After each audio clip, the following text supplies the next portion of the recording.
aujourd'hui, en 2024, on aime le personnage de Namor, eh bien c'est grâce à une personne.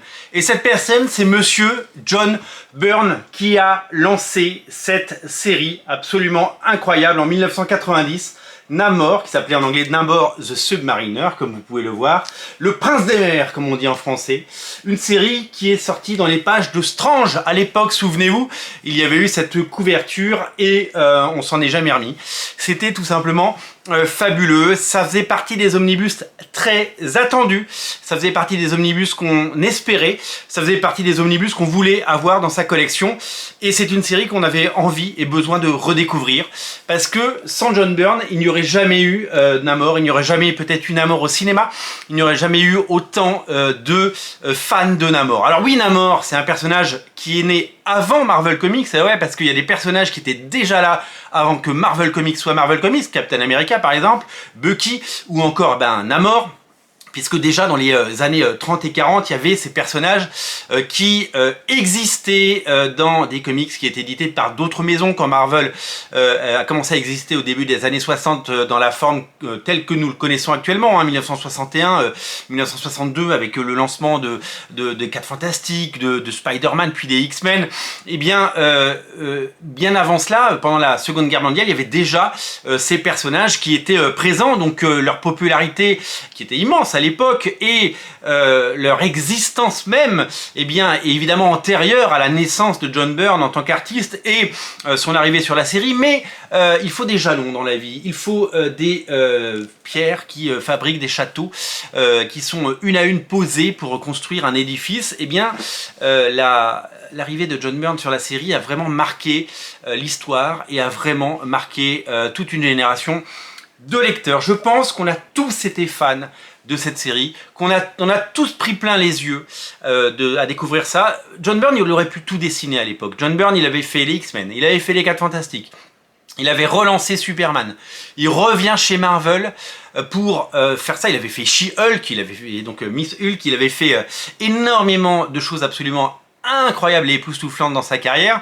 Il aurait pu aller sur les plus grands héros, il aurait pu choisir un peu ce qu'il veut parce que c'était vraiment la star des années 80-90 et il a décidé de s'attaquer à Namor. Et donc, il nous a fait aimer Namor parce qu'il nous a raconté des histoires fabuleuses avec des dessins flamboyants et avec des pages qu'on a tous en mémoire et des choses absolument magnifiques. Alors c'est très compliqué parce qu'il est très lourd, il est très très gros, donc je vais avoir du mal à vous montrer la beauté des pages et tout ce qu'on peut découvrir là-dedans, parce que vraiment je vais l'abîmer si je le prends, si je l'ouvre. On fera un page à page, c'est sûr, mais c'est tout simplement génial et c'est un magnifique bouquin. Merci aux éditions Panini qui me l'ont évidemment envoyé pour pouvoir vous le présenter dans cette vidéo et pour pouvoir préparer le page à page qui sera en ligne d'ici la fin du mois de juillet. Merci de reconnaître le travail et merci grâce à vous, la communauté des personnes qui suivent Radio Comics, vous êtes plus de 23 000, et bien vous pouvez à tout moment regarder ces pages à pages et peut-être vous décider sur l'achat ou non d'un tel omnibus. Cet omnibus, il est énormissime, il est massif, ça fait partie des plus gros omnibus qu'on ait pu avoir. Vous allez retrouver les 40 numéros de la série. Des omnibus à 40 numéros, il n'y en a pas beaucoup. Moi j'en ai en VO, j'ai notamment Amazing Spider-Man numéro 1 en version originale, je crois qu'il y a 42 ou 43 numéros, il est massif, il est énorme. Vous en commandez 1000, vous pouvez vous faire une maison quoi. Là, clairement, 40 épisodes, c'est quelque chose d'absolument fabuleux. Vous avez tous les épisodes qui sont scénarisés et dessinés par John Byrne, parce qu'il a été scénariste et dessinateur sur cette série. Allez, je vous montre un petit peu des pages intérieures sans abîmer mon bouquin. Puis, un John Byrne qui est plus que scénariste, puisque à partir du numéro 26, et ouais, il dessine les 25 premiers numéros, et bien c'est un certain Jaeli, eh ouais, souvenez-vous de Jaeli et ses couvertures fantastiques, un Jaeli, un tout jeune Jaeli, vraiment je vous montre tout ça dans le page à page, hein. Revenez pour le page à page dans quelques jours, vous ne serez pas déçus. Eh bien, vous allez découvrir quelque chose d'époustouflant, quelque chose d'étonnant, quelque chose de génial.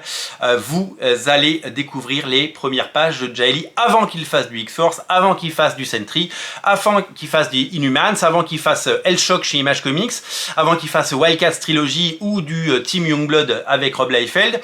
Eh ben, il a fait ses premières armes, en tout cas ses premiers travaux publiés et ceux qui l'ont emmené aux portes de la gloire sur Namor avec un scénario de John Byrne. C'est phénoménal. C'est un morceau de l'histoire des comics, c'est un souvenir ému, c'est une madeleine avec beaucoup de beurre parce que vraiment c'est costaud et c'est tout simplement un bouquin exceptionnel à tout point de vue que nous vous proposons de découvrir dans cette émission et très bientôt dans un page à page dédié.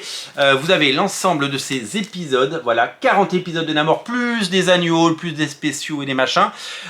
Tout le run de John Byrne, scénariste, dessinateur et ensuite Jae-Lee au dessin.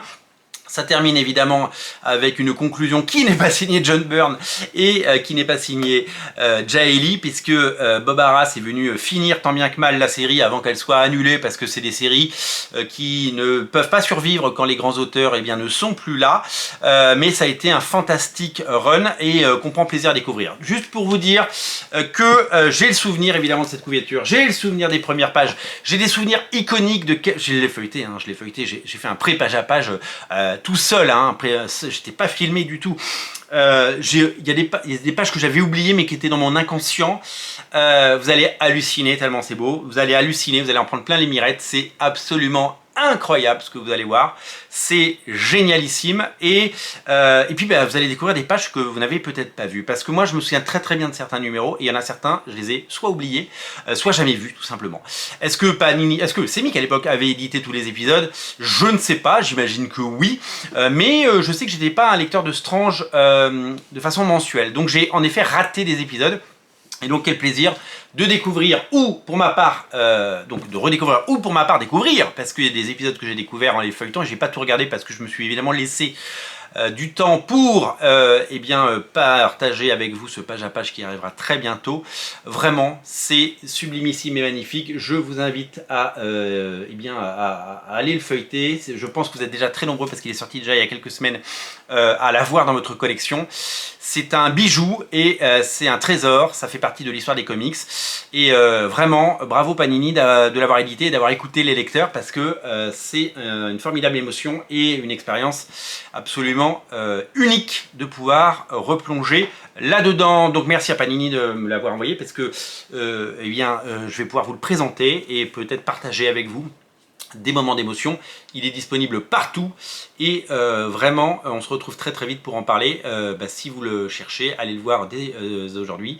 Honnêtement, c'est l'omnibus de votre été, ça c'est à lire sur la plage avec un mojito ou un spritz ou un virgin mojito, puisque évidemment l'abus d'alcool est dangereux pour la santé et qu'il faut consommer avec modération.